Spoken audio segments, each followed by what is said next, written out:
嘿，你们好哦！今天的题目是 "Say yes"，答应他的告白吧。"Say yes"，答应他的告白，也是一份告白的主题啦哈。所以我们应该在这3张牌，你选一个，哪一个能量让你比较能感受到被爱？被爱所包容。所以我选了这个动物灵很多的卡牌。那你仔细的看，做一下选择后，给你一点时间。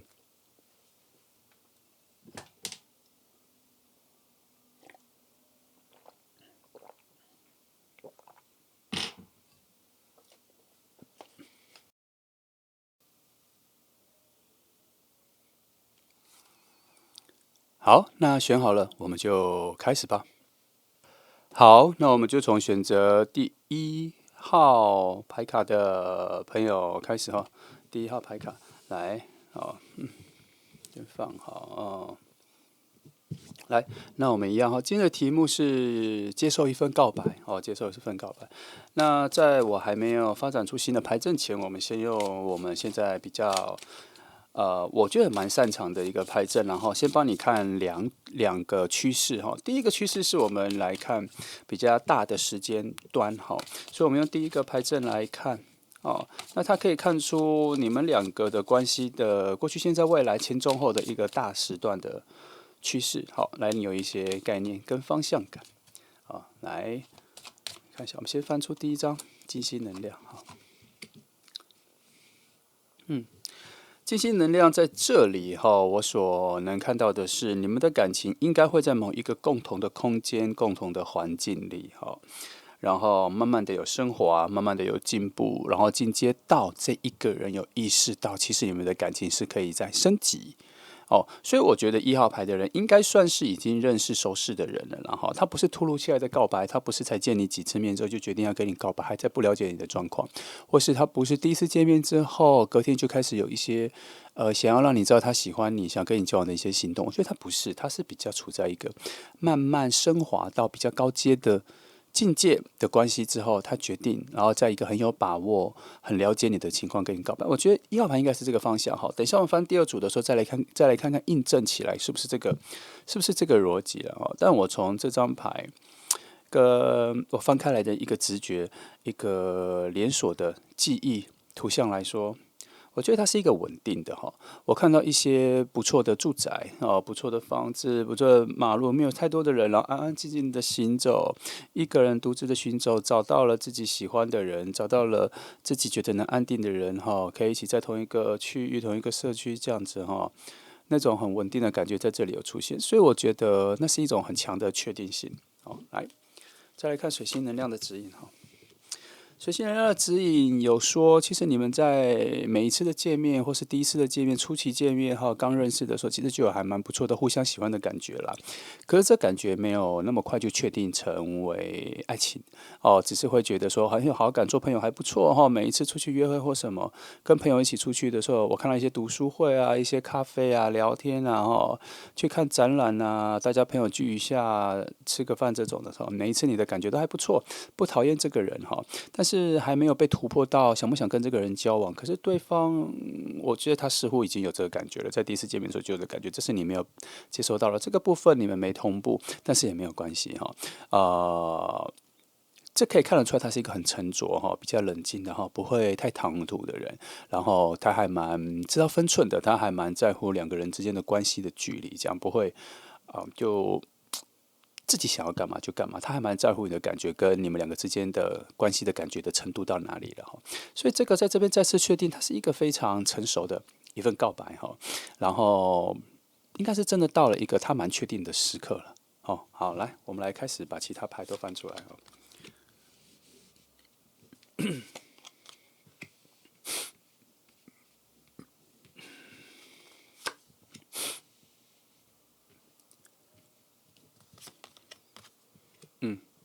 你看，我才刚说这个升华速度也蛮久的，可是到这个结果，这个大长的很长的大的路径里面这里在一个比较神的角度、比较遥远的角度，在更神秘主义的宇宙的观望的最远的那一个光明面的角度来看的时候，他说这个是慢慢的走到了登顶的山峰，把那一个旗帜、那一个精神、那一个胜利的感觉把它接住的一个流程。所以他确实是慢慢的走到了他非常确定的时刻。所以我觉得这份告白出现的时候，你也不会觉得很惊讶，你只会觉得说，没错，就应该是这样子的人你的认可度也蛮高的。我觉得你不太会拒绝啦你不太会拒绝。那但是我觉得从这里一些逻辑上来看，不太会拒绝，而且还蛮开心的，程度很高但我还是突然有一个讯息有出来，我来翻一下为什么有这个比较阻然的讯息，或者有一个比较停滞的讯息跑出来我看一下出现在哪里我先说没有停滞的讯息，我先说顺利的讯息无论是理智跟感性，或是比较高超的智慧的位置的能量，都显示出你会蛮喜欢这个人跟你告白的，因为你看得到跟他在一起的未来，然后你也愿意跟他在一起去探索一些比较未知的未来，因为你们的相处都很融洽所以你不会拒绝的原因是因为一个安定感跟舒服的感觉在相处的时候就已经存在了，所以你相信这个爱情出现的时候，这个安定跟舒服的感觉也会随之而来。可是我却觉得中间有一点点你会想拒绝的感觉的原因，是因为第一有点欲擒故纵，但不是故意的，因为你觉得太快。那第二有一种感觉是，其实现在做朋友感觉还不错，你觉得朋友到好朋友，还有一段距离还可能在确定关系前先成为好朋友，也许会更好。所以这边有一个心理的一种平衡感有跑出来第一，你真的会觉得有一点点快了一点点，再慢一点。那这个东西出现在震惊吗？不是，是出现在你觉得某些事情要做了一个立即的改变，朋友的关系跟朋友群的关系有做一个立即的改变，你可能会有瞬间的不适应感，让你觉得说再等一下，这可能是你的选择之一，所以你不一定会立刻答应，但是会让对方知道说你会答应，只是不是现在，这感觉是不一样的你会答应，但不是现在，表示说还有一些东西你需要整理，而不是还有一些东西你需要再检视它，不是这个道理不太一样我觉得你的概念是心里是已经接受了，但是形式上跟行为上你觉得再等一下好不好？这样子，也许再等一下只等个2天。因为那个幸福的感觉跟这些很顺的感觉都有出现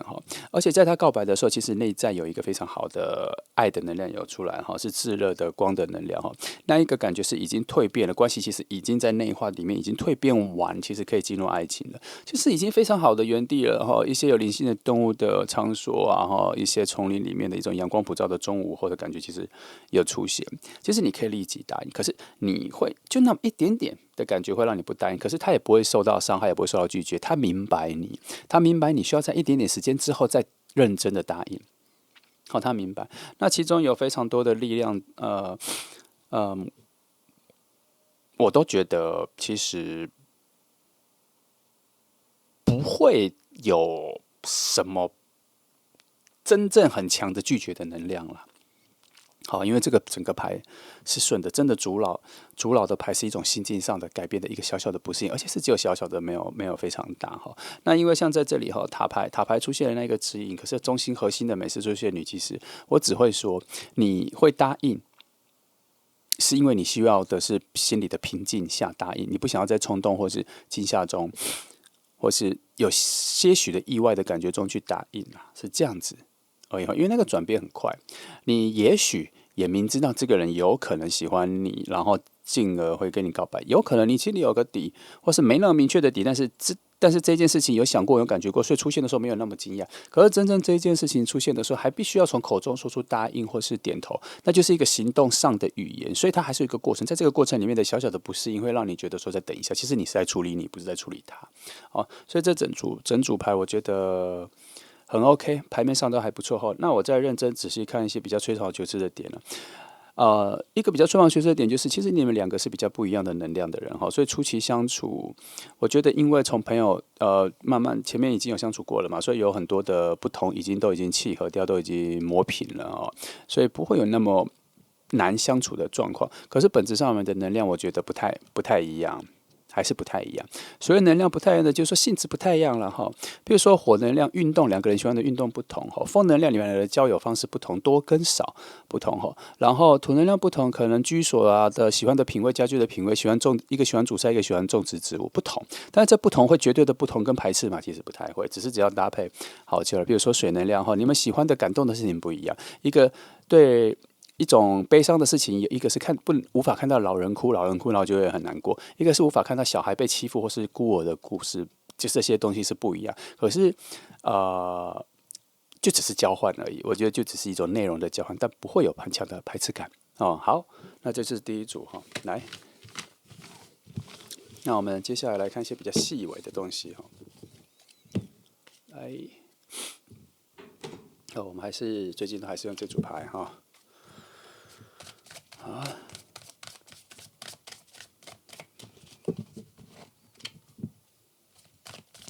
好，我们一样哈，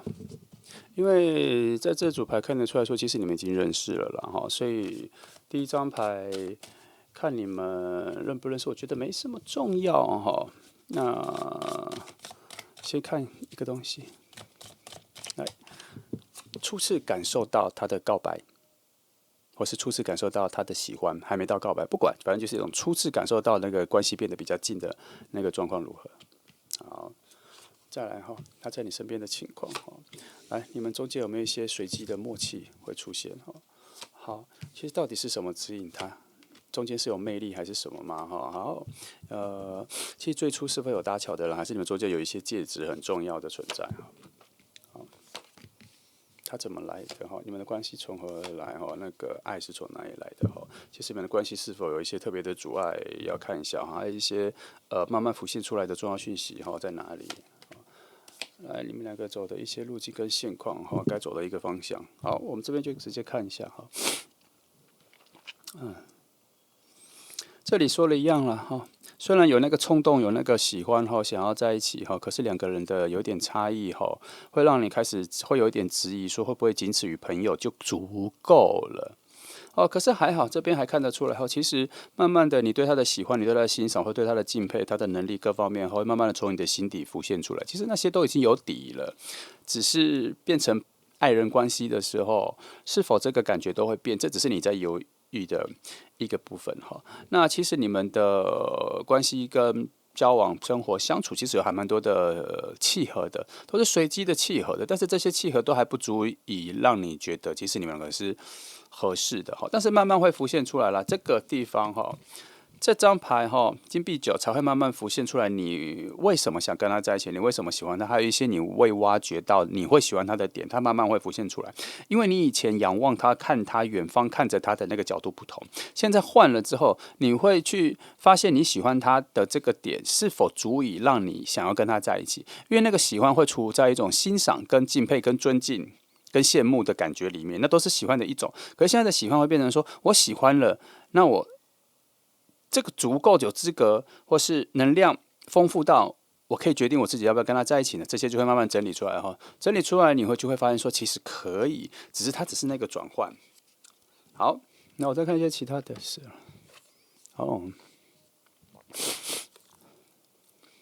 好，上面有说哈，其实在他告白前哈，你们的关系就有一些些微的改变了。些微的改变其实是大的改变，可是这个大的改变是慢慢的。其实他对你的表达跟你的态度，其实他都已经有在改变了，不知道你有没有感觉到？可是我觉得在这里他已经做的还蛮明确的了。你多多少少会有觉得，可是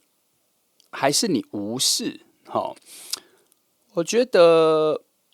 在告白前应该就有感觉到，因为这里就已经说已经有交换过了，这感觉已经有替换过了哈。如果选择1号牌的朋友，你真的没感觉到，可能你小麻木。但是开玩笑了哈。但是我要讲的是说，其实就是因为你们原本的能量不同，所以在这个方面的默契不同，所以他用的方法哈，他用的那个告白语言、爱情语言、表达语言，可能你们接收不到的语言啦，听不到，就是西班牙文跟中文对话，然后可能就对不起来。你不知道那个语境，即便你学过西班牙文、学过日文，讲起来好像你会讲日文，可是你不懂那个语境。好，那语境不同，语调不同，语境不同，用的场合不同，你不懂那个语境。现在可能就是他的爱的表达在语境不同的范围里面，会落空，你感觉不到。可是我总觉得好像应该要感觉到了哈，因为有一些东西已经进化了，进化到你们两个对望或是相望，他看你的角度，他看你的感觉变了。其实那个是一个互相呼应的，他对你做什么，你的回应会造成他对于你的喜欢的改变。可是如果你的一直都感觉不到的话，会激起他某一种很失望、往下掉，觉得无法往前的讯息。这里都没有，上主牌没有，这里都没有，表示整个默契是有起来的，整个呼应、整个对话起来是有起来，是有爱的，是有感觉的，是有感情的。他有感觉到，他才会往前冲啊！哦，都会往前冲。其实这个张是很强的往前冲的。哦，这里也是，你看。什么是支撑它到了这里？那一座桥是什么？它是慢慢的攀登上去的，所以它是就像我刚刚第一组牌来讲的，它是一点一点一点走到里面前的。哦，好，你们的路径一开始就设定在非常丰沛的爱情路径上了，所以也就是说，这里看得出来，其实他一开始看到你的时候，他就非常喜欢你了，而且他对你的想象是想跟你生活在一起，他也觉得可以跟你生活在一起，所以到后来在跟你相处、朋友相处的时候，他慢慢的一次一次的验证说，其实是对的，他的想法是对的，他的感觉是对的，他一开始其实就从喜欢中跟你做朋友，可是慢慢的他早一步一步确定说，其实做朋友就是不够，他就是要告白，要跟你在一起了。哦，其实从这张牌就可以看出来了，他一开始的时候感觉到这件事情虽然慢慢很薄弱，可是慢慢的明亮起来哈，然后也慢慢的觉得很确定，所以他觉得这件事情不告白有点太可惜，所以他我看一下他的。我觉得他的告白方法就是直爽的说出来，他不会用一些行动上用暗示的。他前面对你好，只是因为他喜欢你，然后对你好，他并不是要暗示你他喜欢你，他只是想要多对你好，他只是想要关心你，他有点忍不住去对你多做一些什么啦。好，好。你们之间有一些有趣的事情已经发生了，有一些特别有感情的事情已经发生，在他心里他有记起来哈。那这边有发现说，其实有一个地方可以看到哈，他其实有偷偷为你做一些事情，应该说明着做、暗着做都有，然后你会觉得很 lucky，很幸运，旁边有这些朋友可以帮你。可其实他是用爱的方式来帮你的，或是他偷偷的帮你的，他在背后也会去说你的很多的好话。但他会让他的朋友知道吗？我觉得也很明显，他的朋友也知道他喜欢你，所以应该有很多的方式有凑合的让你们两个同时出现，然后出去玩的时候把两个一起邀在一起。但是有没有比较积极的行动？我觉得要告白前的时候比较多积极的行动，因为那个积极的行动在这里哈。然后可是对他来讲，他其实一直处在一种很浪漫的感觉里。他每次出去遇到你，他就觉得很浪漫，只是一直没办法掌握哈，因为他觉得你们之间还没有很近的感觉。然后最近应该真的有一些下面这个事情哈，有一些事情已经突破了。哦，有一些本来无法突破的感觉，无法突破的关系，因为有一些比不错的幸运的事情发生了，突破了。可是也许你没有感觉到，可是我总觉得这里都有，你会感觉到说有一种幸福的感觉或幸运的感觉。其实你跟他们出去或跟朋友出去的时候，就有一种幸福的感觉，很喜欢跟他们出去。其实中间有一些幸福的感觉是爱情的感觉，是他堆积的哈。一号的朋友，你要回想一下，你比较喜欢的一群的朋友圈里面谁？其实常常在做这件事情。那他最近因为能量真的上来了哈，他有一股小小的冲动想要告白，但是这个冲动的能量火能量没有很强，他那个火能量比较像是说堆积好久了，总要告白吧。但是如果没有告白也没关系，他其实也会觉得他还在爬。他觉得还没有，他还在等那一个更强的冲动出来，也是有这个讯息哈。其实这里所谓的行动的能量都还不够强，都还在一种需要有一个盲涌出现才会立即，不然都有点慢慢的哈。但是基于这张牌哈，你们两个唯一的路径哈，其实一早就设定好了啦。就是他遇到你之后，他就是直奔到最后是想跟你在一起，会有一些告白的。好，只是不知道花了多少时间，只是不知道花了多久。因为我觉得这一个能量的行走很慢，节奏非常慢。哦，所以他待在你身边的时间其实还蛮长的。好，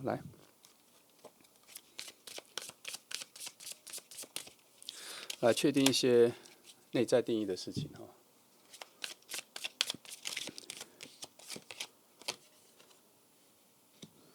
好，这个我想一下，这张牌哈，其实它最原始的讯息叫做身体是显化的工具，所以我觉得他这章在定义说告白是势在必行的了哈，因为他想要显化跟你在一起，他就必须告白，所以这个是确定的，他不会犹豫哈，他直通到那一个确定的点，他就会到了。但是我这张牌出现的时候，我反而不会觉得他会需要那么确定，我觉得他到达了一个不错的点，到达一个觉得他最靠近你的时候，他就会跟你告白了。他不需要确定自己的感觉，不需要确定自己的勇气，他也不会去确定环境好不好、场好不好，他有可能会突然就说出来。我觉得他突然说出来的讯息还蛮强的。好，怎么都是风哦，是吧？这一张牌哈底的一些讯息的原始讯息叫做呼喊一个绝对的审判或真挚的审判了。其实它这个概念是说哈差不多到时间了，就要把那个决定叫出来，就是告白这个决定了，要不要等哈？因为差不多你内心在呐喊要做这件事，所以我刚刚说火能量解释，他告白的是差不多走到那个点的时候，很渴望了，需要了。很渴望一定要做这件事情哈，他不是就是突然的爆出来，所以这个牌跟第一组牌我都说他是慢慢的爬升到那个时间点，决定要告白，所以他就要告白了哈。好，这两张牌差不多就解释了很多本质上的东西了哈，所以他的心，我觉得在看起来说他的心境上是蛮清晰的哈，也不会真的有盲涌的状态，我觉得他真的就是干干净净的思维，确定好了，觉得差不多要告白了就会告白这样哈。来看一些别的哈。好，我先把它判出来，我再。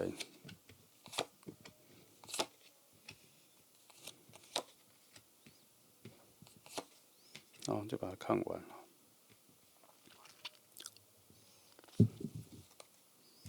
好，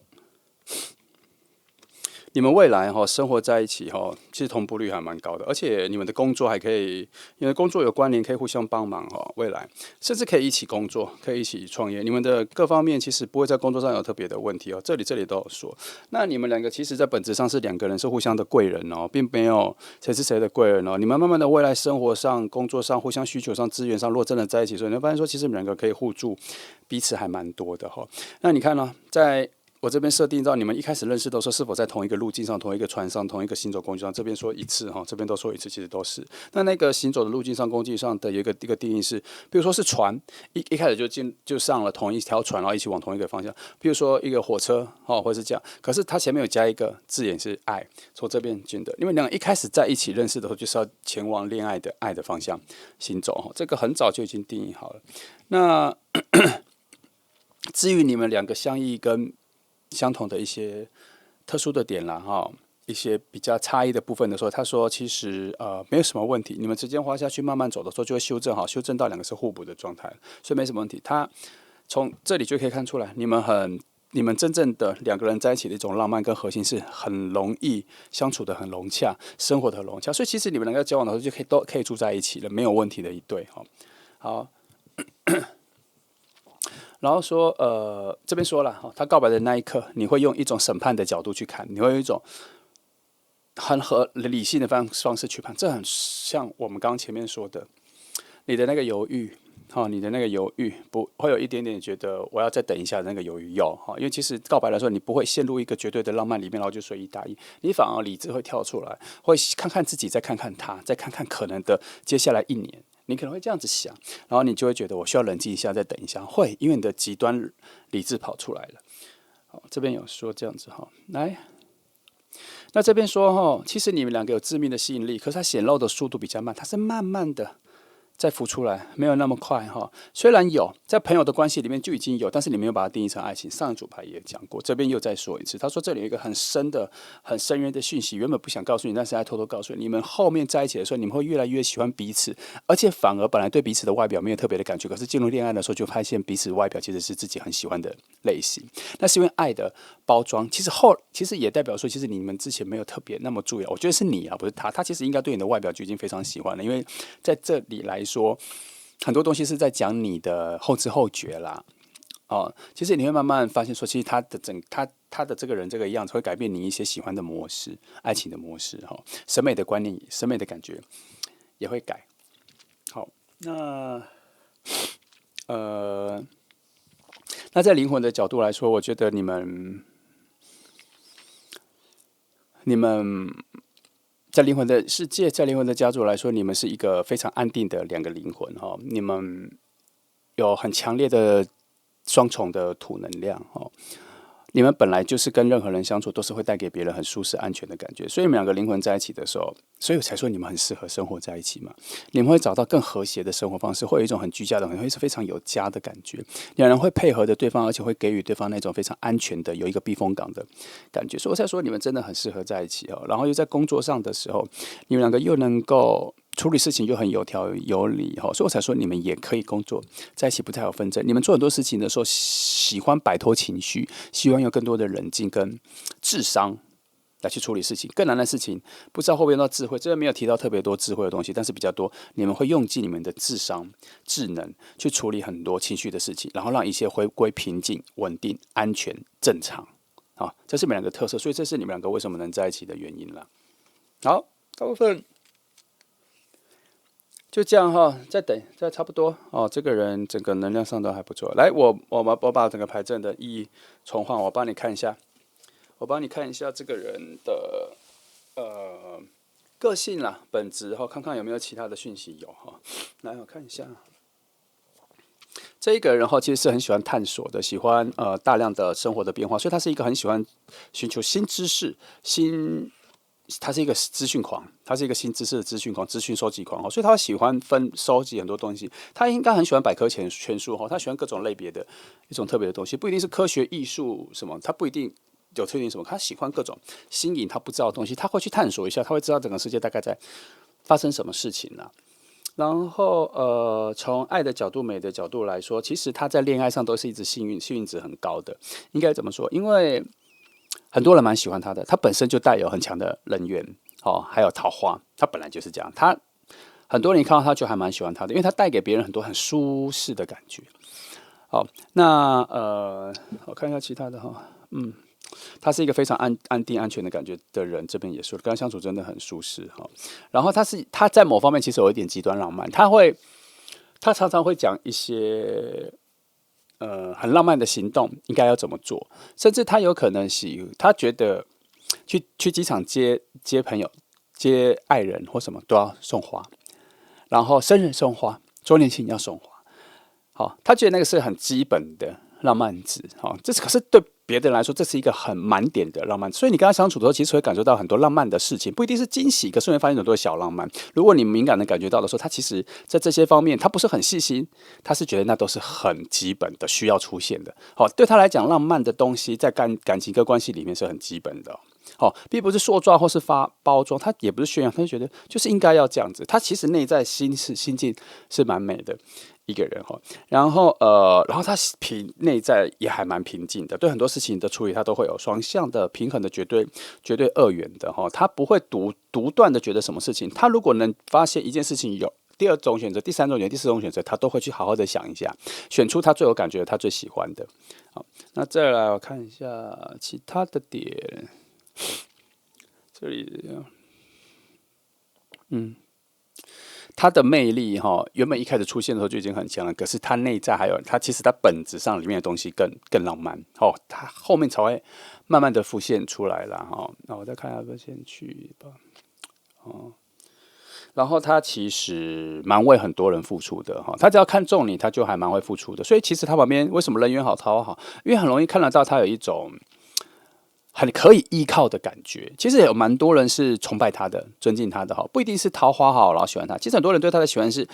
崇拜他的，好，他做人的事情是羡慕他的，想跟他学习的。好，他做很多事情该说认真吗？我觉得他觉得很多事情都有一个基本原则或者基础，你该做什么事就要做，这是你身为人就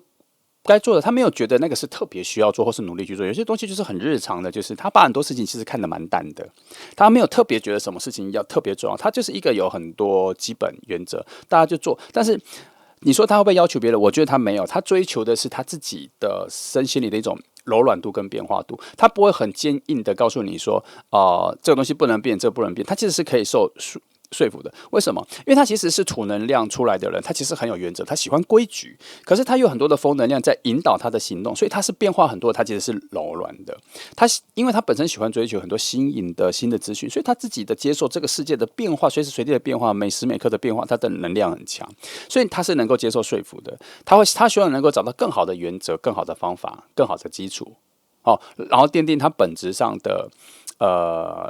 很多的构造啊，比如说做事情的构造啊什么的那种，他希望越来越好，但他真的不会去。我觉得这边没有看出来任何要求别人的哈，在某方面来说，你会说他活在自己的世界上，感觉不到别人，其实没有，他其实很感觉到别人，可是他不会去约束别人，不会去要求别人，不会去为难别人。好，这些都是他的个性上的优点啦。好，那缺点的话，可能他的节奏很快，讲话很快，喜欢的东西很多很多很变化。你可能今天听他讲说他想要去做什么事业，想要去创什么，他想要去哪里去哪里。可是你明天他又会想一个新的，可是你都不知道他到底真正下一个步骤要去哪里。他不会谈论一个东西谈太久，所以有时候你会跟不上他的变化哈。这个就是可能是一些其他的缺点啦哈。好，那这里就这样哈。来，我们来翻一下时间点哈，就是大概他可能会告白的时间点啦。参考就好哈，不要太依赖哈。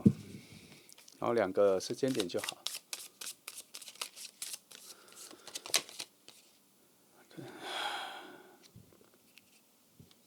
好，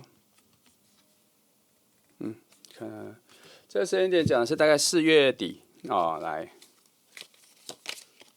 天使历法的时间点啊，4月底。那个我想一下，这个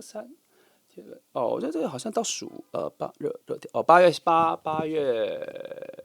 月底8月底，这2个时间点给你参考一下。好，那我们来看3张动物灵卡，给你最近生活的一些建议哈。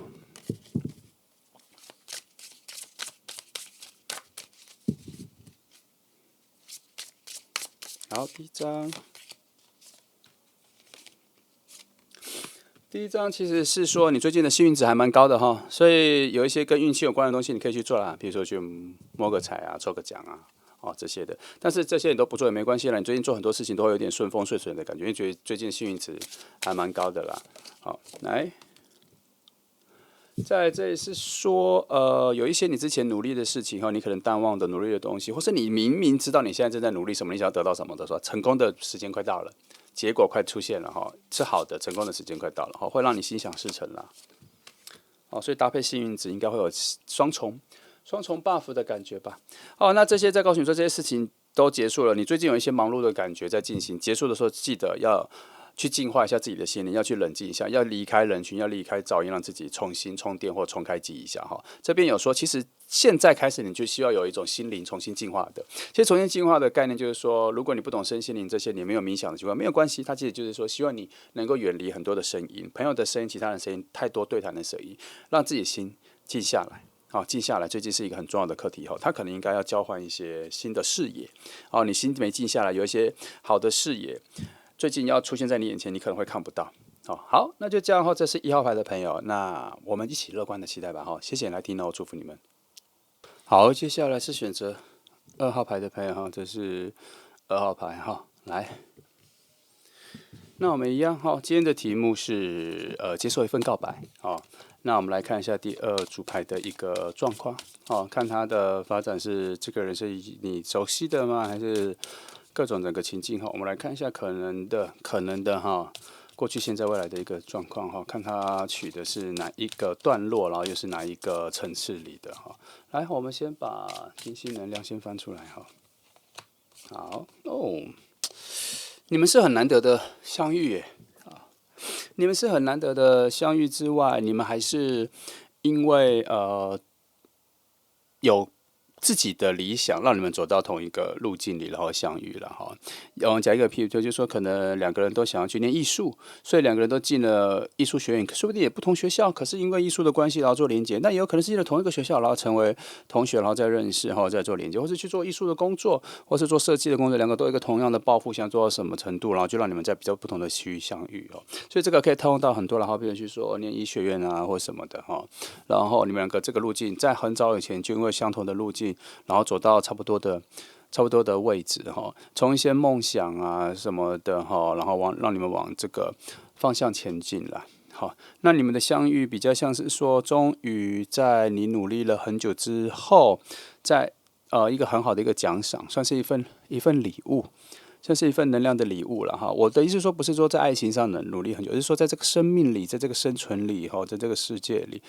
努力了很久，终于要给你一个非常安慰的，算奖品吧，像礼物吧哈。就是终于该你得到的东西要得到，然后整个能量是这样子。那你们相遇或是，我觉得他的出现哈，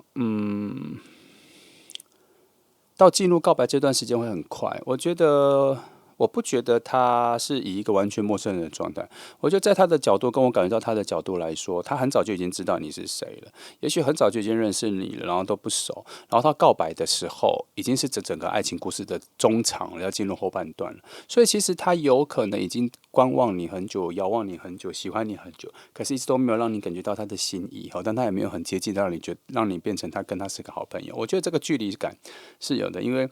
命运坠的能量，我觉得它有一个断点了哈，所以至少我觉得告白，我觉得是中段中间的那个分类点它不是一个你们的爱情的起点哈。好，来我再看一下其他的哈，水星能量。水星能量出这个的话就非常好哈，整个两个人相处啊、情绪上啊、各方面啊都非常平稳。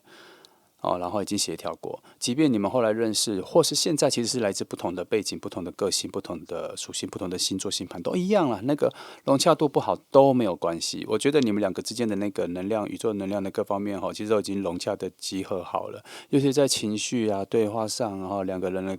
感性啊、直觉上，其实都已经融洽了。因为它的这整个路径啊，爬升的路径啊，节制牌的路径啊，它是一种已经体会过灵魂的转换，然后生命灵魂的转换，然后要进入到一个更高深天堂的境界的一个更强的生命领域了。所以你们的不同、你们的变化、你们猜，其实在这里是不重要的。所以你会遇到的是什么？他可能是你很意外的一个情人，意外的一个告白。你可能会很意外是这个人告白，或是他真的有可能是突如其来的第一次出现，然后你以为你是第一次认识他，其实没有，但是你淡忘没有记忆。然后你会觉得有点排斥，有点排挤，可是却又觉得说好像也蛮顺的。这个人感觉很真诚，灵魂很纯真哈。然后你会觉得说，即便答应一个陌生人或是一个不熟悉的人的告白，好像也可以试看看哈。你会有一种很新奇、想要冒险的感觉哈。因为之中还有一些射手座的能量嘛哈，那个往前突进的那个火能量、自由奔放的能量，也成为你们两个彼此的一个吸引力。也许你会在他身上感觉到这份告白的勇气所带来的那一种丰富感，然后你有可能就会答应了。我觉得会答应了因为两张牌的能量，我觉得都很不错。我觉得两张牌的能量都很不错哈。好，来，我们来把其他的牌翻出来。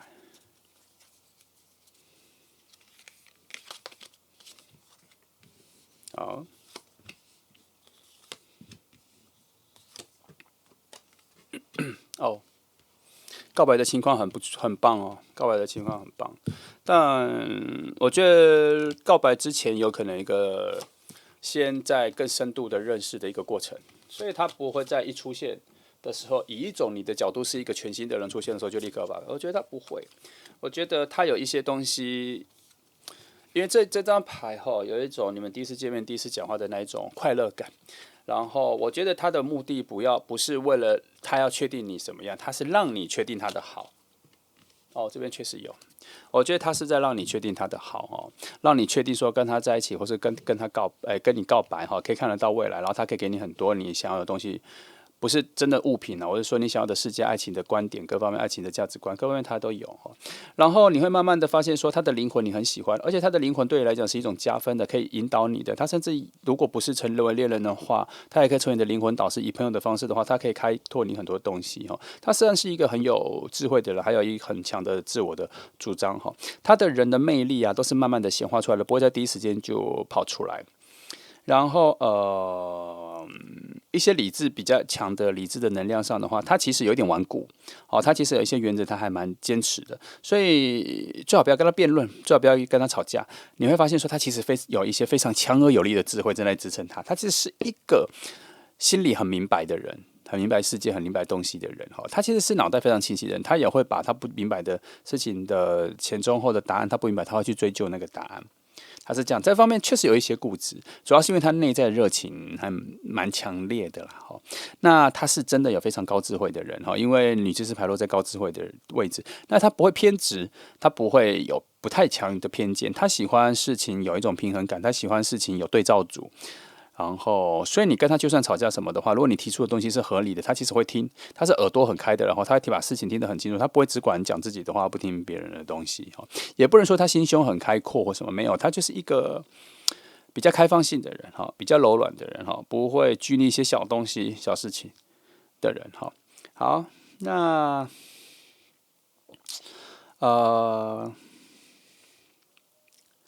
你们的关系从认识开始就慢慢的扬升上去了，然后到告白了哈。只是这个认识到告白的速度节奏我觉得算快的。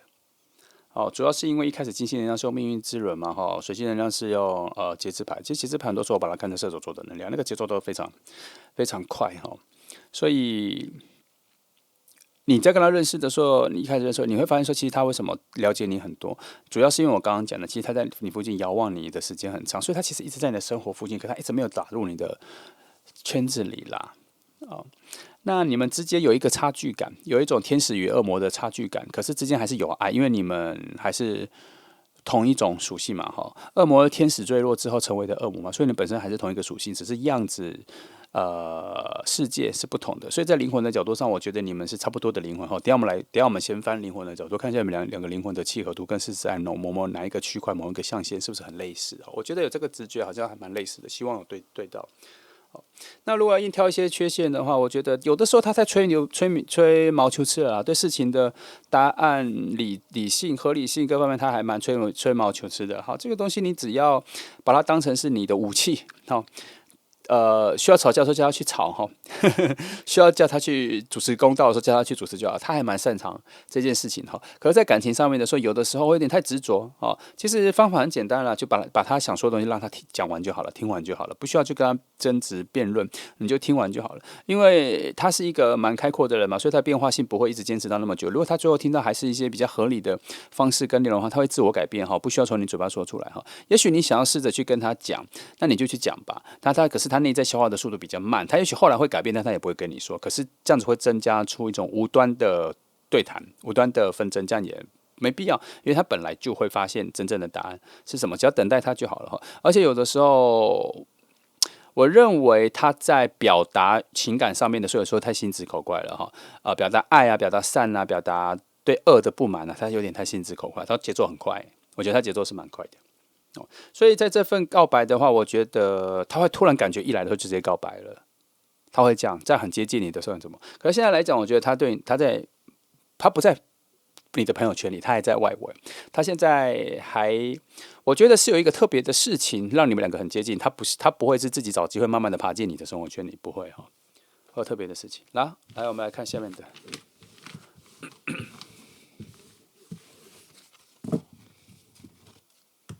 好，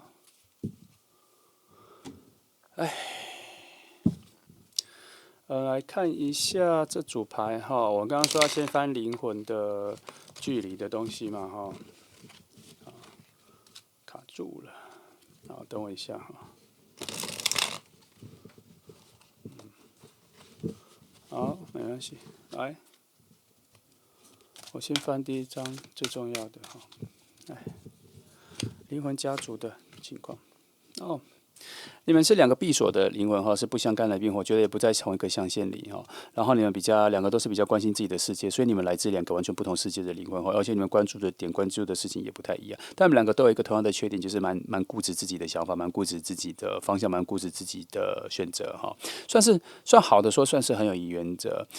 讲话的话就是常常听不到别人给的意见，听不到别人说的东西。但也不是说你们完全不接受了而是来跟你们说的那个人跟他说的方法很重要。你们也不是什么都不听你们只是觉得对方讲的有气无力的，没什么道理，你就不想听了。其实是这样子，也不是完全不听了，因为其实你们对自己的要求啊，对自己搜寻到答案的这个能力还蛮强的，所以你们觉得我自己找到答案，我自己想到就好了。而且我已经确定好很多我的想法跟我的方向，我的价值，什么是我自己，我都已经很确定了不需要别人来多说什么。可是如果有真正一些强而有力、更高级的、更高贵的能量进来的时候，你们确实是会答应会接受啦，不是会答应了哈。来，我们再看其他的部分哈，这个先放着，然后我们来翻一些其他的。来，你们已经认识了吗？他在你们周围徘徊的状况你们是否已经有连续的巧合已经遇见了，指引你们相遇的情况？中间有搭桥的人吗？近的路径，阻碍，远的路径，需要知道的缓慢的讯息，相遇的通路，现况。来，现况来讲说，你们现在是在很远的距离哈，因为出现了金币五，你们是在非常远的距离。我说过金币五，你可以把它当成是最远的距离，以现况来说。所以你们现在其实，在蛮远的距离，但是在同一个圈圈里嘛，我觉得算是有，因为你们之间有一些火能量已经慢慢的燃烧起来，我觉得你们的能量有一些小连接。所以即便在最远的距离，可是可能只是在一个比较大的圆圈里，可是两个都在这个圆圈里了。我不觉得有特别远，只是你们现在的方向跟距离以后，即便有人告诉你说他在那里，你也看不清楚，其实还是处于一种比较小小的雾气的状态哈。然后你们慢慢接近的时候，幸运值就会开始上来了，所以你们俩的遇见的连续的巧遇的状况有慢慢的出现。可是每一次你们两，我跟你说，你们两个现在所处的状况，好像在一个园里，然后那个园是一个迷宫。你们常常就隔着一个墙在附近，可是你们不知道对面是谁。可能上有人感觉很近，感觉有能量，你们能量有在交换，有在交换同一个世界，交换某一些分享的道理，意识上也很接近。可是你们就在一个圆形的迷沟里面。现在你们就是这样子，会不会找到彼此呢？我觉得能遇到彼此的通路比较少，但是真的就在同一个圈圈里，所以它必须要一些破解的东西啦。好，那这张牌非常特别，这张牌金币三出现在指引的方向里。你们需要有第三个人来帮你们两个牵线，有需要，而且是跟工作有关的。我排很多东西我都讲比较淡了哈，然后我这边得到这就是说在工作有关的，所以你们有可能因为工作的关系会把你们两个拉在一起。好，这边出现一个比较关键的了，所以你们可能不在同一个地方工作，可是会有一些工作的组合或是合作的组合，然后介绍在一起。可是我又觉得说，你们两个好像时常有一些工作上的相同性跟和谐的关系，所以我看到这里，我比较看到一个契机点的，确实是在工作环境里面的耶。然后，可是他的存在对你来讲是一个陌生人。是工作的陌生人，也不用亲近，也不用熟，也许叫得出名字，也许知道他在做什么，可是对你来讲，他就只是一个有名字的陌生人而已。现在他是处在这个状况哦，所以这边也可以看得出来说，这个人的外形各方面可能不是你一开始就会喜欢的。那以路径来说，其实他这个人能显化出你想要的样子，能显化出你心里期待的人，可是为什么你没有察觉？因为现在你没有看到他。他不是你在看的方向里面会出现的人，但是慢慢的，你们之间的城墙，那个迷宫的城墙，其实照时间来说，有一点一点的自己掉落，一点摧毁，所以路径啊什么都变宽了，挡住你们的弯曲的转弯啊死角有越来越小、越来越少的状况有越来越少出现的状况。这能量上有在偷偷帮一些忙啦，所以照这个，我先把这个看完，我等下再讲。好，其实一样，我把它设定成圆形的迷宫是对的哈。它现在的状况是说，它那个迷宫的墙壁砖瓦有慢慢的掉下来你可以想成是砖瓦的迷宫，或是一个花园的迷宫都可以了反正它那个隔的那个墙有慢慢的一片一片的就慢慢的掉落下来然后这边有说，当每一个东西掉落下来的时候，你们两个的彼此的吸引力会慢慢的出现。所以这边有说，当你开始意识到是这个人，或是你看到他之后，你会发现他其实是你喜欢的人。现在很奇妙，你往他看的方向的时候，你只会觉得是一个剪影，只是觉得是一个人，可能也知道名字，也会打浑身招呼，可是你没有认真看过他，你不知道你其实会喜欢他。这边有说那我只能说以现况来说，这是一个攀爬的过程，现在还在慢慢的攀爬，可是他又用逝者的角度来说，所以攀爬的速度很快，不是骑士的他是慢慢的攀爬的，是不是？因为在能量上正在解释说，正在享受这一个过程，他现在在整个能量自己在享受，而不是你们在享受啊。他们很享受你们两个的能量上有一点忽远忽近的感觉这个很难解释了。可是能量上就这样讲，我只能告诉你现况是这样子。反而这全部我很在乎这两张牌这里在讲说，你们中间有些东西不知道为何有一些其他人的故事线或什么，慢慢把你们两个距离拉近了，但是你们又没有很仰赖。好了，蛮仰赖其他人去创造你们相遇的状况所以可能应该真的是在工作上会把你们两个叫在一起合作这样，所以这组合好像有框线在同一个工作范围里耶，有蛮明确的雷同性的工作上的雷同性的讯息有出来它有可能是在工作范围里面的因为他这边甚至有说。即便无关你们认不认识，你们的工作有互相支援、互相帮忙跟互相平衡的状况而且还做得不错，而且在你们每次很近距离的时候，好像都能达到共同的业绩，还是为公司达到某种共同的业绩，有很近吗？我先说讯息说你们没有很近，可是关系很近，工作的关系很近。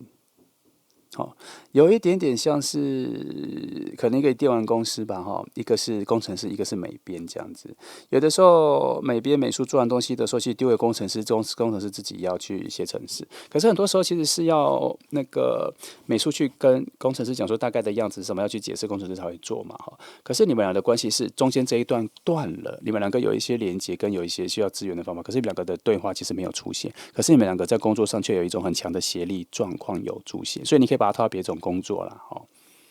有可能一个是在前台，一个在后台这样，可是你们两个不需要沟通，你只要互相工作有在那个流程里就好了。那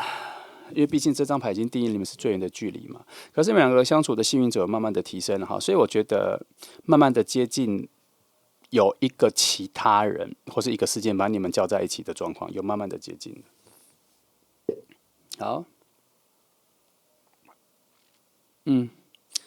差不多这些哈。好，我再看一些深层的定义。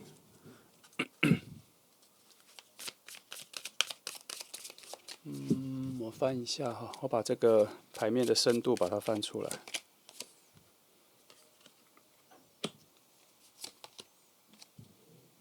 哦，确实是这样，没错。好，等一下我再说。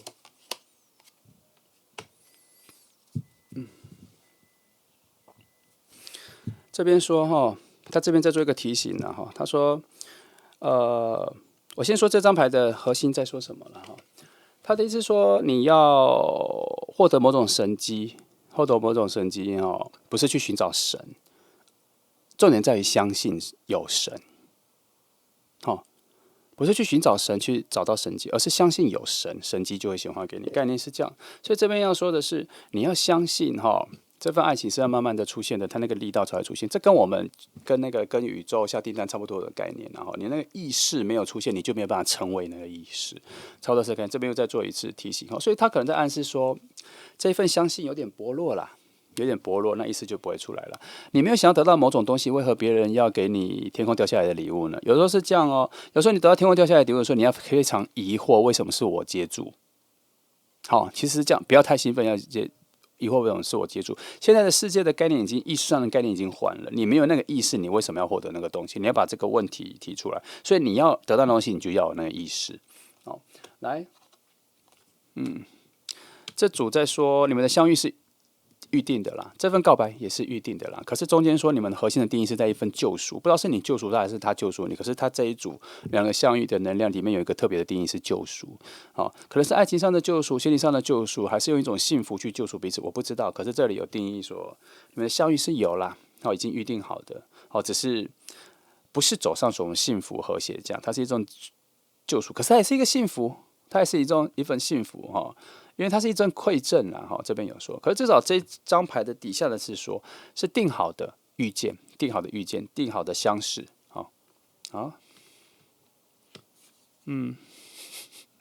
我不是说这张牌有点坏心这张牌说我用比较白话一点讲，这张牌说，可怜可怜他啦，他有点像是说。在灵魂上，你们两个互相可能他寻找你的灵魂寻找很久了，所以这是在很近的距离，他看到你了。这张牌就是有一种，它其实是一个它的本意叫做怜悯的统治者，也就是说是掌管怜悯跟同情的一个神秘力量。所以这边我把它形容成说，他在跟你说，可怜可怜他吧，他已经这么靠近你了，或是在跟整个能量说，可怜可怜他吧，他已经这么靠近了，让他遇见他吧，让他跟他告白的，让他们两个更靠近吧。所以这里有一点像各种能量在祈求说，让你们更靠近吧，那一个把你们拉在一起的人事物，赶快让它发生吧，让他靠近你，让他跟你告白在最近的距离了。整个这里是这样，所以幸运值起来了。其实幸运值起来了，因为一种怜悯心、神秘力量的指引其实幸运值在这里慢慢的起来了啦。好，还可以了在一些深层的地方是这样说好，那我们来翻一下其他的部分。我翻一下你们的合适的程度跟灵魂的角度哈。反正我再看一下你们比较告白之后的相处状况的能量哈，让你有个期待。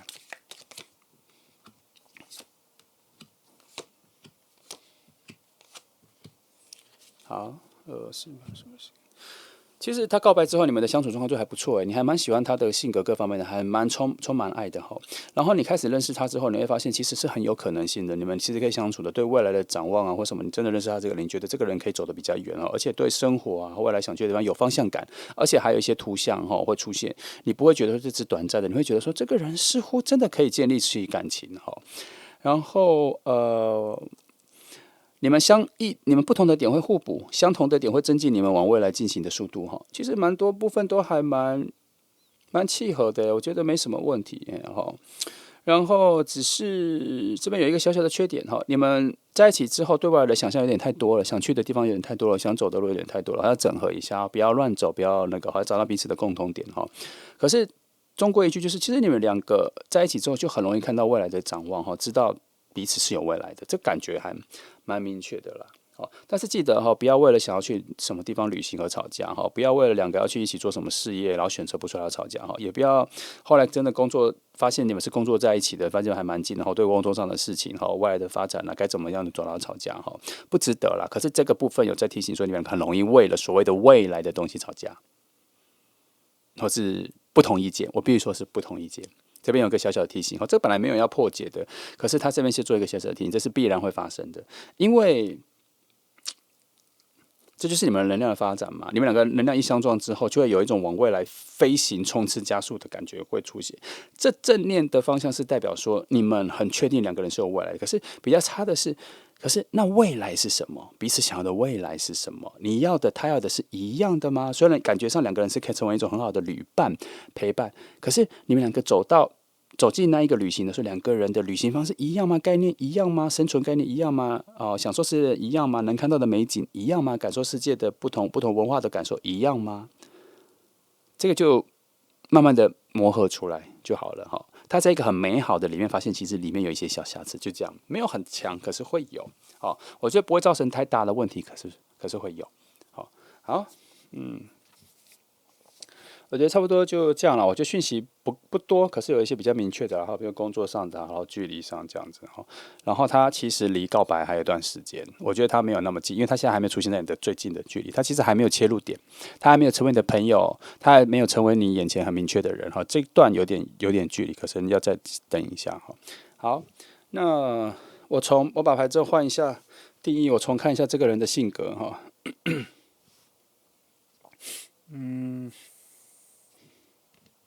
他是一个慢慢一步一脚印成为现在自己的人然后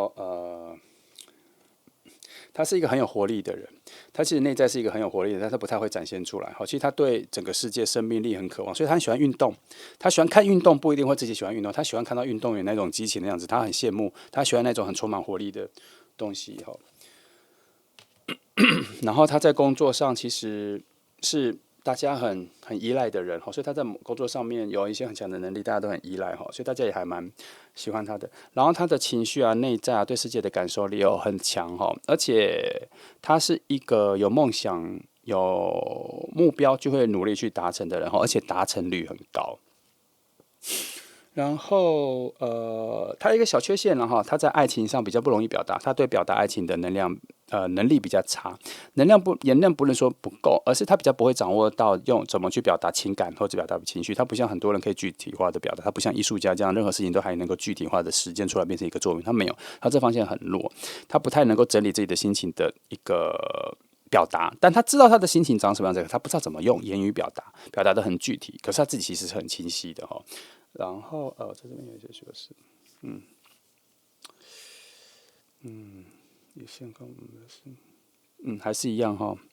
现在他跟你的能量还算站得比较远的地方了可是他附近，他其实是一个自带幸运值的人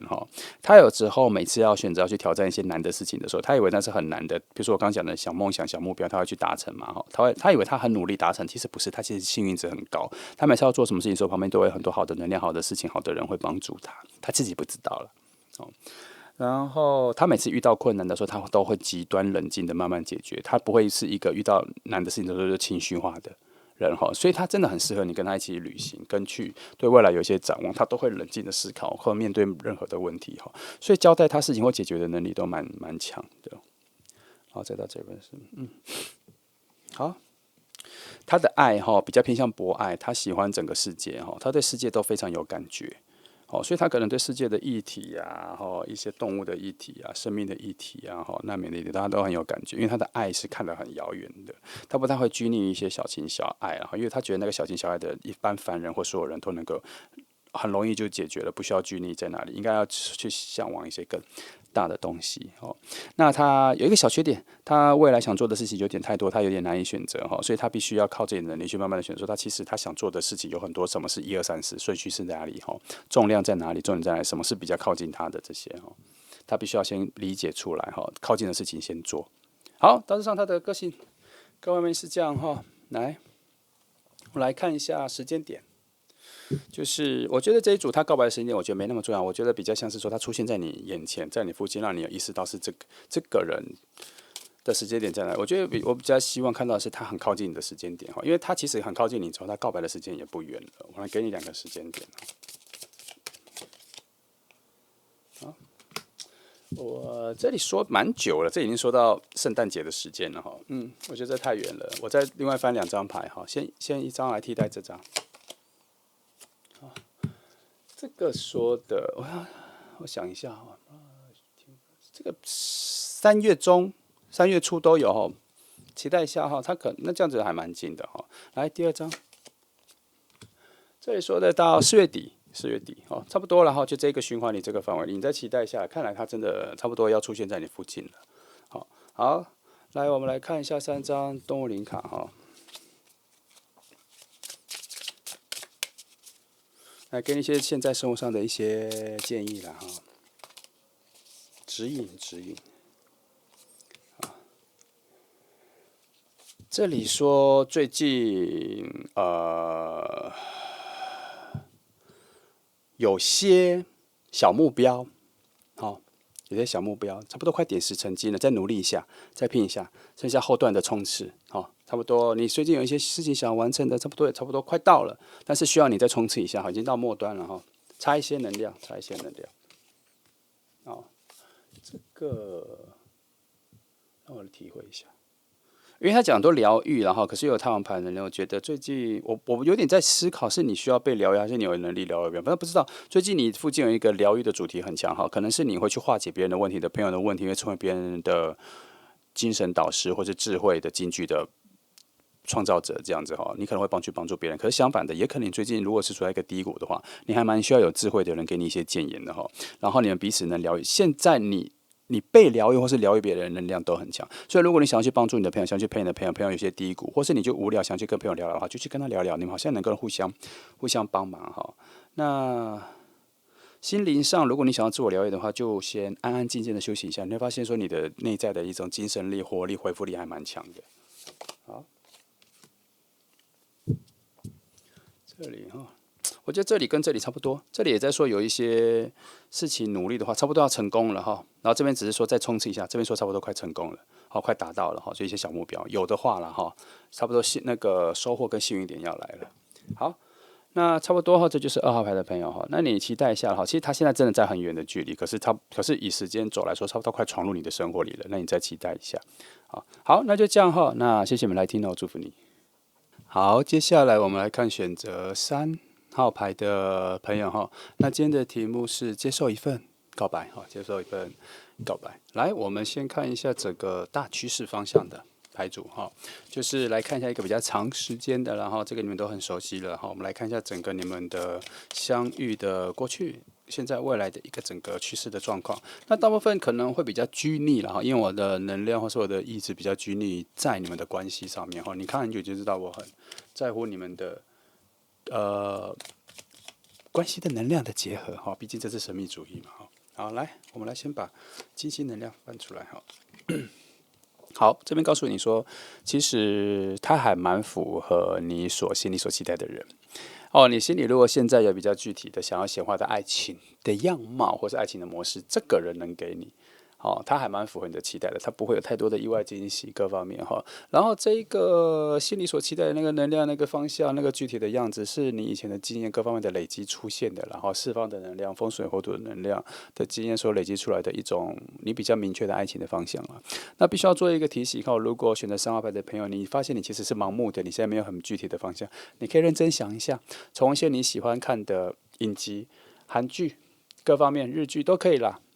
一些其他人的故事、朋友的故事，你很羡慕的都可以，把它具体的想象出来。人也可以想象那个人的个性，主角的个性也可以把它想象出来，让它更具体化那你会更接近这个能量的靠近，并不是说你会显化出这个人，因为本来能量上就会显化出很接近的人，而是说这个能量你的意志的指引。会指引他到来，也会指引你往对方那边走去对齐的能量会比较好，它会让你们两个尽可能在同一个空间里那至于你们两个现在的状况靠不靠近，我们会在下一组牌再翻，就会有一些解答了来，我们来看一下水星的能量。一开始的相处、初期的相处，或是告白以前的相处，成朋友的相处来说，都还蛮融洽的都是一种断断续续的间歇性的风所以你们可能会以朋友的方式约会、见面很多次但是那个时候会培养感情了。但是我觉得这组除了这一个路径之外，我有一个更强烈的感觉，他会以一种蛮陌生人的角度来说，可能会在刚见面的时候就会想跟你告白，想要跟你表达说想跟你在一起，有可能呢会以一种陌生的角度，不需要熟悉的一个过程因为风能量的这两个属性有所谓的近跟远，我觉得远的出现，然后突然爆发跟你告白，想跟你在一起，这种探索性蛮强的他甚至不会觉得说他先跟你交朋友，他想要直接进入爱情的状况，想要试着让他追求你，有这个状况会出现的你期待一下3号牌。我觉得还蛮令人兴奋的因为这个浪漫值3号牌的浪漫值还蛮高的来，我们继续看一些其他的内容好，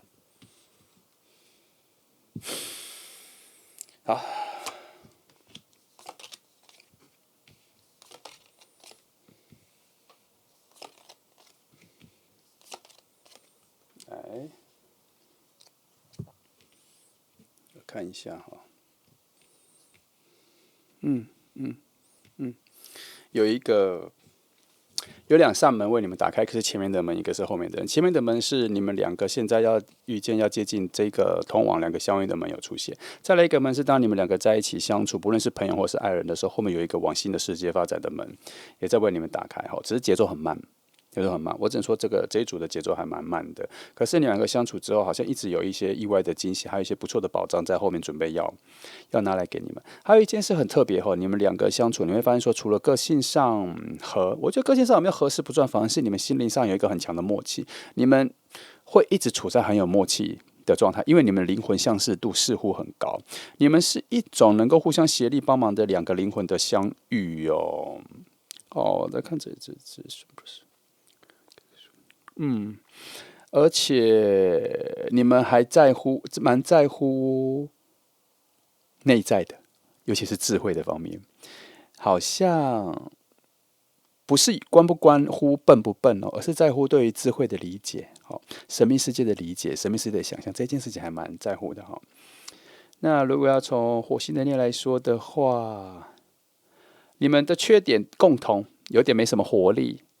没什么活力，但是我想你们遇见的时候活力会比较强啦。从这里看，这里看这里看，我都觉得有点没什么活力这个你们可以再努力一点那现在你们两个人状况，以现阶段来讲，你们两个现在在两个平衡的端点，我觉得可能还没有遇见我觉得可能还没有，不然不会有开门的状况我觉得还没有遇见。但也许后面翻会有了，可是我现在觉得距离还蛮远的或是我用另外一个角度来说，你们是从两个很远的两个灵魂的相遇，本身所处的位置可能在不同的城市、不同的国家或不同，距离很远，在不同的领域、不同的范围里的遇见。那你们之间有被一些连续偶发的不同的事件跟选择，慢慢的把你们两个拉近了。但是你们从原始的出发点来说，真的还蛮远的。我再仔细看一下。我觉得这组没什么太多的杂质讲的就是你们之间有一些幸运值已经出现了但是战车牌出来这边有一点点小小的可惜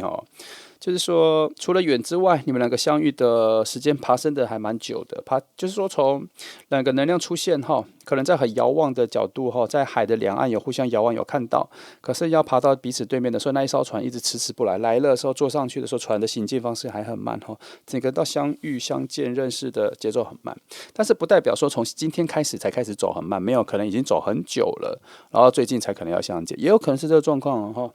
好，那我们来看一下后面的。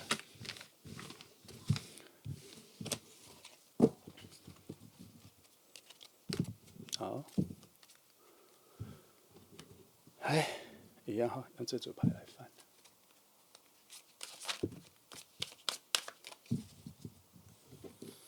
不知道为何哈，这组牌我被这个召唤了一下，好像叫我要我平常算一些其他事情哈。重要事情的牌来算哈，我用这组牌帮你算好了，可能有特别的讯息想要展现哈。好，我洗一下。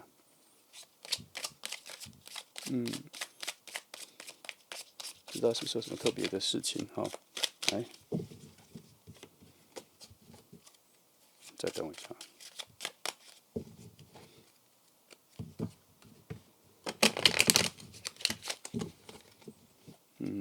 再一次。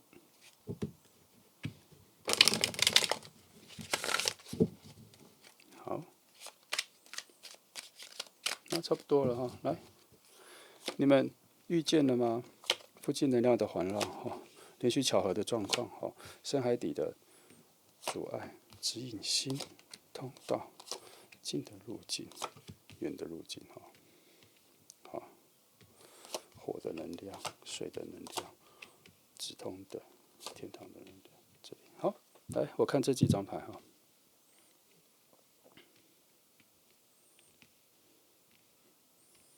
来看一下哈，两个人距离。你们在附近，但是还没有察觉到彼此，已经很靠近了，但还没有察觉到彼此。然后你们工作可能有一些相关，你们工作可能有一些相关，可是好像还没有遇到彼此哈。你们工作其实有一些串联是连接在一起的哈。然后有一个会有工作，因为这里竞争感很强啦，一直有一种其他人的关系很强哈。我觉得在工作上面哈，然后会有一个人。他会在工作的竞争方面的时候，同时会遇到你们两个哈，在处理一些工作的事情的时候，会同时遇到你们两个。可是这个速度很慢，好像有一个 case， 有一个案子正在开始进行中，然后慢慢的会遇到你们两个人，那会把你们拉扯在一起。我觉得这个可能性还蛮大的哈，因为毕竟这一个路径往的是要把你们两个拉在一起的路径，不然他不需要往这边走，因为你们两个的路径在这里，他不需要往这边走。可是这张牌很关键哈，这张牌说，其实你们在工作上有一些连续的巧合的遇见，表示说你们有合作过，你们有接触过，可是都没有留下印象。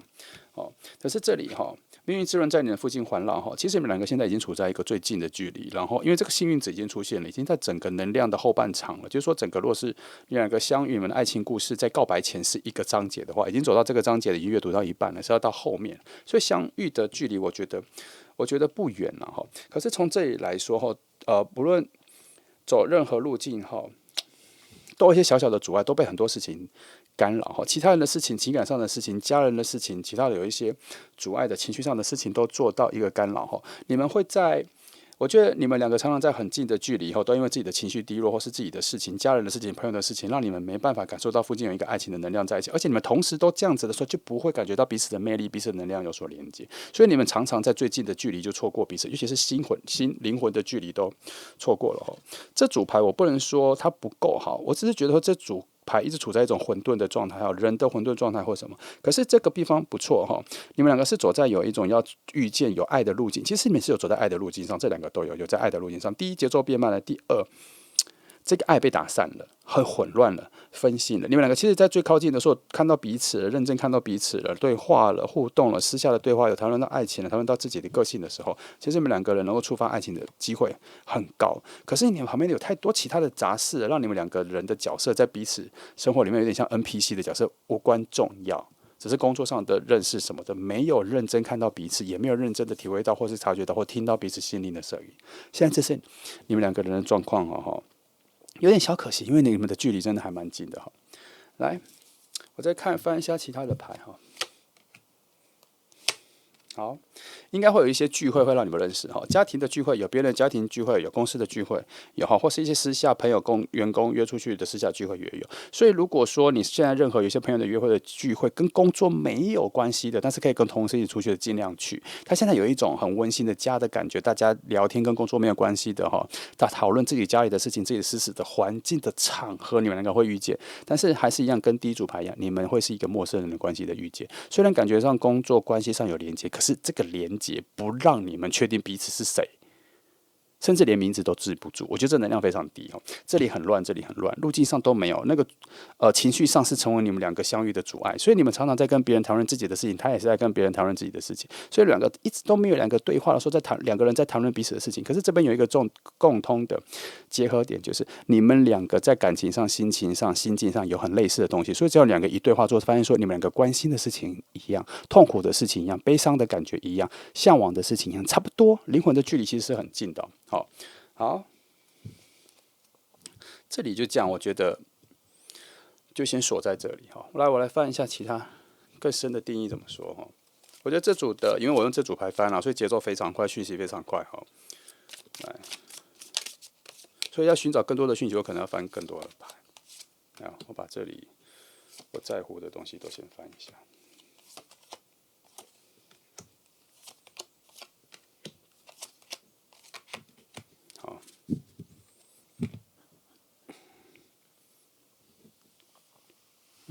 这里说哈，你们必须要经历一段过程之后，才能得到那一个爱情的结果了。前面有一个东西，因为这张牌它原本核心的一个整个能量的内容的统合，它其实用几句话来形容它的叫做一个伟大的结果。那之所以伟大，因为前面有一些刻苦泛滥的东西做交换，做一些建立基础，这样有一些牺牲才会有。所以前面这个混乱的局面，你们要度过，才会进入到爱情的结果了。所以它必须要等待，必须要等到这整个故事性各方面都发展的比较清晰之后才有。其实我觉得真正的重点在于，你们会在交界的场合遇见。可是有一个缺点是，这个遇见能够让你们立刻意识到彼此是有爱的吗？这个就是一个课题了。他没有立刻说有，可是我又看到说，这里，你们在一些无形的空间里面的时候，有一些很遥远的连接的时候是非常契合的，是非常协调的。所以我比较相信，当你们两个一开始对话到之后，就会有一种惺惺相惜的感觉。有一种自己的内心有某一块有一个很稀罕的状况，有一个稀罕的那一块被这个人理解，你们必须要对话，你们必须要互动哈。可是现在就是这个东西发生的有很多的阻碍，不是说难，就是突然这里的风跟混沌的感觉跑出来了哈。好，这里说你们两个必须要。其实这张牌讲的是结合之后重生了，其实也就是我这边就讲的，你们只要在互动之后，两个人的情感跟感觉就会重新来过，就会重新到一个新的状况，就差那个结合状况。它这个结合状况就暗示到你们来的第一次的互动，深刻的互动，那个互动一定要有很多的弹性，要讲很多东西。其实我觉得你们会一拍即合，一遇到说就会立刻谈一些比较重要的东西，尤其是心灵的东西，不跟工作没有关系，情绪上的东西，你们会感觉上说你们谈前面的情绪的内在的灵魂东西，节奏很快，默契也很高，都是火能量。都是火能量的牌哈，来这边再告诉我问他，其实我翻这张牌的时候，我是在问啦哈，这整个状况到底是什么？为什么要讲？这边说这是一个神的语言，需要被理解，所以我们要理解为何要这样说，我们必须要理解说它可能就是一个过程，它可能就是一个经历。那我们要看这里哈，他这边说它是一个伟大的结果，就像我刚刚讲的，前面一定有一些苦难，前面一件过程，你经历完了之后才会得到神圣的结果，神要给你的结果就是这样，他不会让你垂手可得，他不会让你轻易的得到，他不会让你无付出的就得到。你应该也有所祈求，跟神祈求什么了？为什么要祈求？你真的很需求的时候，它才会出现。那这份需求是有苦难的，需要坚持的，需要时间。就像这一团，因为这边比较像是说，你们的预见本来就已经预定好了，我觉得它比较像是比较预定好的，可是。他好像找不到一个合理的顺序，或者找到一个逻辑的顺序。你们从哪里遇到，慢慢的变朋友，怎么走到这里？没有，他这个比较像是一种突然的爆发出来的，在你们遇见的时候就爆发出那一份爱情。所以现在这一个混沌的风、混沌的环境，你要把它当成是一个很强的迷雾，伸手不见五指，可能10公尺、1公里都看不到彼此的这个环境，你们要慢慢的摸索，慢慢的度过，坚持往下走，就会找到彼此了。好，内心要很强的意志去呼喊，遇见他的这个声音，哈，让彼此找到方向，然后找到共同的路。可是。还好啦，这样翻起来，这2张已经被破解了啦。他就是在跟大家一起出去玩、交际、认识新朋友的地方，你们会遇见哈。来，我再看一下这里，全部都是火能，翻4张，都是火能量。这边给了一个解答，他说这里这一个混沌它是有周期性的。所谓的周期性，就是说它会转几次之后，时间到了就结束了。好，但能量是有周期性的，1个礼拜、2个礼拜、3个礼拜，它就会结束。它其实是有时间性，它差不多时间到了就会结束了。所以我在想说，他在告诉你说，其实你在慢慢的等待，也不一定要穿越，也不一定要找时间去突破，你的任务是耐心的等待这个迷雾散去。因为什么？我刚刚已经在这一章或战士牌就告诉你说，它是一个历程，它要慢慢的走，节奏很慢。上一组牌也告诉你说节奏很慢，不是吗？两个位置都说是走在对的路上，但是节奏很慢。好，那我们就定义这个节奏很慢，然后他这边又说这是一个周期性的，表示等待，就等待。然后那一个约会，那个参与朋友的聚会的时机就会来了，并不是说前面就不用参与，也是可以先参与啊，都可以参与，你想去就去。可是他的意思是说，可能最好的时机要等到这个迷雾都散去。有一个东西你要记得。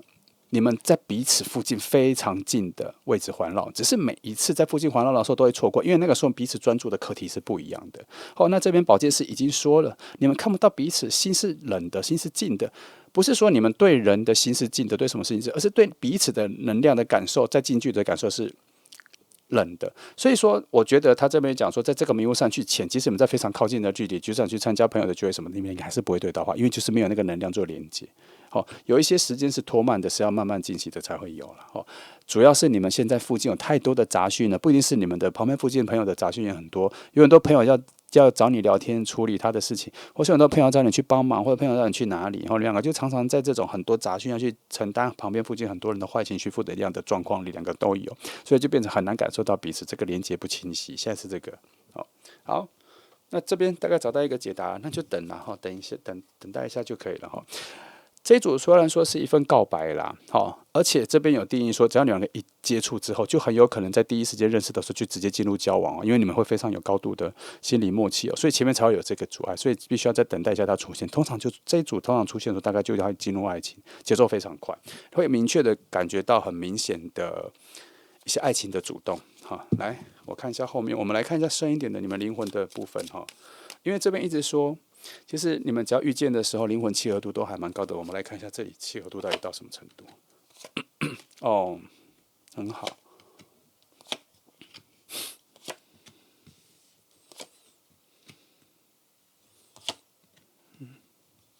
这个最多分一个。好，首先你们真的还要再花一点时间才遇见哈。然后遇见的时候就会非常熟识，灵魂的契合度就会非常高。然后你们在灵魂家族或是灵魂宇宙的角度啦，哈，我用灵魂家族来形容你们比较理解。可是我其实不是很在乎什么灵魂家族，我比较这样说，在整个宇宙打散的话，在各种象限里面，两个在不同象限、不同世界，说灵魂的能量是什么样子的意识哦。这边告诉我说，其实你们两个是从来没有遇见的两个能量，是相似的能量。然后两个人对于整个宇宙想走行进的方向是一致的。其实你们有共同的方向，对整个宇宙的概念感觉都是一样的。可是你们其实不知道会遇到彼此，其实你们是不知道会遇到彼此的。所以这一次的相遇的时候，所以会有一种很惊讶的感觉，就是说，哎，怎么有一个跟我自己这么相像的人，内在灵魂各方面都跟我那么相像？然后你们两个彼此在慢慢的挖掘内心的世界、心灵的世界，才发现说，其实有一些不太告诉别人，自己也不太清楚的，在两个人交谈之后，才发现说，原来你们是彼此的一种智慧上的贵人，才可以慢慢挖掘心灵的东西啦。你们原本觉得自己内在有一些很封闭的心什么的，不被别人理解，也不想被别人理解，也很难被别人理解，渴望被别人理解，可是都很少人理解的时候，这个人会理解出来。那一份风，这个你们之间的风，前面的风就开始稳定下来了。可是这边要做一个提醒哦，虽然这是你们两个的默契，你们发现说你们有一些封闭的心被锁住了什么的，可是，在遇到彼此记得要敞开心房，不然你们两个会有重重的锁住心房的节奏会变得很慢。你们两个的进展本来就很慢，遇到本来就很慢了，不要再让相遇的时候进展就很慢。所以他在提醒你说，当你遇到他的时候，你会发现说你内心又开始被了解，说记得就开始敞开心房去讲了。这边在说的是这个，不然又要再拖慢很多事情了。因为其实，在你们的灵魂的本质上面，其实还是会锁住自己的心的。因为你们时常在慢慢的深挖自己的心，找到自己的价值，已经挖很久了。其实你们差的就是彼此的这一个另外一只眼睛，把它看清楚；另外一双眼睛把它看清楚，不然你们都会把它锁在一起。那这边有在提醒哦，其实，在你们两个一开始遇见的时候，其实你们是非常契合的，因为非常契合的。我刚刚说你们遇到的时候就会进入爱情，没错。可是其实你们的第一个感觉是，我还是想要选择封闭的心，我也不想把自己内在打开出来，这个是小小的危机哦，这边说的。但是所以我这边才说你要把它敞开起来，因为你们两个完全不同的灵魂，在这一次第一次相遇的时候，会有一个惊讶的感觉，不要被那个惊讶的感觉吓退，要前进，要前进。这边有说这个提醒，我也不知道为什么要做这个提醒，因为我以为它很顺，就直接进入很顺的地方。可是在这边说，你们两个之间在相遇的时候会起一阵新的风，可这风是稳定的，可是它也会让你们有点心烦意乱。那这心烦意乱会让你们有一点点想要躲起来，想封闭自己。然后可是这边再告诉你说，你要仔细的感受一件事情哦，其实你们两个遇见的时候有一种新的活力出来，是以前没有的活力，一种对生命的一个新的渴望的活力有起来，你要感受一下那是什么。那个活力有点像什么？突然很想跟这个人去什么地方，突然很想带这个人去吃什么，突然很想跟这个人去什么国家，突然都是一个行动上的远方的，突然很想跟这个人去看什么电影。那为什么都说突然呢？因为那些东西本来在你自己一个人的世界的时候，你觉得你从来都不会去，你也不想去看，你知道有，但是你觉得一个人没什么意思。可是遇到这个人后，就突然有这些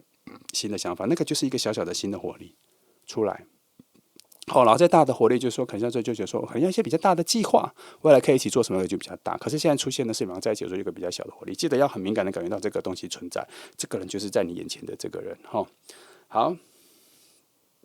这组我觉得不算完善，而且还有一些刁难。可是通常我觉得会有刁难的牌，我都会觉得这个相遇是稀罕的。很稀罕的，不跟好坏无关，只是就是这个相遇很稀罕的。因为他有可能在定义说，你们的相遇其实没有那么必要，毕竟你们的灵魂在不同的世界里面都有相同的，其实你们两个相同的，可是没有需要再遇见，你们应该需要去遇见互补的，或是能够帮助别人的。可是为何这次要再遇见？我想应该会有一种任务形上，就是要让你们去突破内在的某种缺陷，被看透跟修正啦。那可能就是一些你们喜欢封闭自己内心，时常在遇到很多感情或什么事情的时候，很靠近爱情的时候，明明接得住就不想接，怕自己接不住，一些害怕、一些恐惧，让自己锁起来，感觉比较安心，会这样。然后其实有些经验，以前爱情的经验也会让你感受到这件事情。爱情开始很接近了，就会发现以前的爱情类似的感觉也一起接近了，所以那个挫败跟失败的感觉、失恋的感觉、被抛弃感觉也会慢慢出现。而它不一定是只是这一世你所遇到的爱情，可能是有些累世的不同于时空的你的爱情的挫折感会同时出现，你也不知道从哪里来，可是却觉得很熟悉。然后可是相同的爱情类似的爱情出现的时候，这个感觉也会同时回来。这里就有这样子，然后它就会转化成一种你想要闭锁躲起来的感觉，这是一个反射的一个直觉的。可是这里在提醒说，不要放弃哦，要突破，要去往美好的那一面去看哦，心境要再更美哦。不要什么东西好的东西一来就选择用排斥的方法，用负面的方法去面对。没有，虽然那感觉比较安全，回到自己熟悉的环境安全，可是还是要用一些比较正量、开放的去接触，相信无限可能，好吗？好，来，这里差不多了哈。然后我把牌阵整个转换成另外一个意义来看一下这个人的个性。我帮你看下这个人的个性。这个人很安静，然后他很有同情心，也有一点博爱。只要有人需要帮忙的时候，他会去。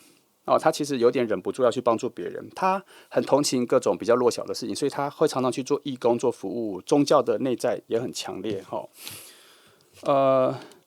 他其实常常一个人在忍耐痛苦，一个人在辛苦的成长，他不想跟别人说，所以他是一个很压抑自己的人。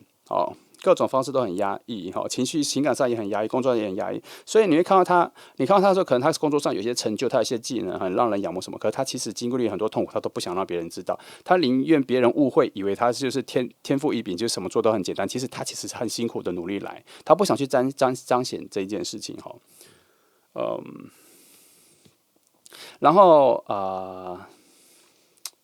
他其实在情感上有一些挫败啦，所以他对于情感的表达或是确定爱情这个能力现在偏差了，所以他还是需要有点拯救了。那他的人生有一些很明确的目标，可是爬得很慢，所以他中途上其实有一些气馁，可是他经过了很多努力跟转换之后，他现在变得比较刚强、刚硬，韧性比较强。可是其实他也是从一种比较脆弱的心情慢慢练上来的。所以其实你跟他相处，会发现说他有一些比较坚毅、认真的表面，比较有勇气的表面，其实他内在其实是一个很脆弱的心，他是要用这个方式来保护，当成盔甲来保护自己。所以你问他的时候，有发现他也不会承认，因为他已经习惯不去在乎那一件事情了，他也不想再去感受到自己伤心或脆弱的地方，表示他之前应该有经历过蛮多打击的，他现在好不容易熬过来，他不想再感受到这件事情。所以其实在这边看起来，我不管你了，我就只管他，他其实对于自己的内心，不是表达能力不好，而是他不是很喜欢感受到负面或是负面情绪的东西，他会回避，他也不想跟别人有纷争。所以当别人有争执跟争吵时，他可能会回避，他可能会让给别人哈。你该说这是他的好吗？还是今天他不想要纷争，还是他没有能力？没有，他有能力，但是他以前遇过或认真面对过，他不想要再一次这样子哈。然后他是一个很认真探索内心价值的人，所以但他有一个优点，他就是不喜欢彰显他自己内在心里在想什么的人。他宁愿别人觉得他是一个很平凡的人，没什么用的人，什么也不会什么的人。他喜欢这样子很平淡的感觉，这是他的性格。好。来，这边差不多讲完了。好，我们来看一下这个，我就直接给你们了哈。你们相遇的时间点，那这是给你们3张哈。但是如果给3张的话，它就有一个能量的强弱哈，就被分摊了。第一个可能就是50%、35%、15%这样子哈，你自己感觉一下。那这一组牌翻到过去的就过去了哈。来，这个时间是7月初。这个时间是我想想，我有点忘记这个时间了。2月底，不过其实是2月中。那我讲2月底把时间扩散一下哈。来，再一张。这个是忘记了，这个时间好像是12月12月初差不多这3个时间你感觉一下。好，来给你3张动物灵卡哈，给你一些你现在生活上的建议哈。这一题讯息来的又多又急又快哈，所以连我的整个情绪节奏都非常快。我今天都还没喝到咖啡嘞，就竟然会处在这么嗨的状态哈。好，来，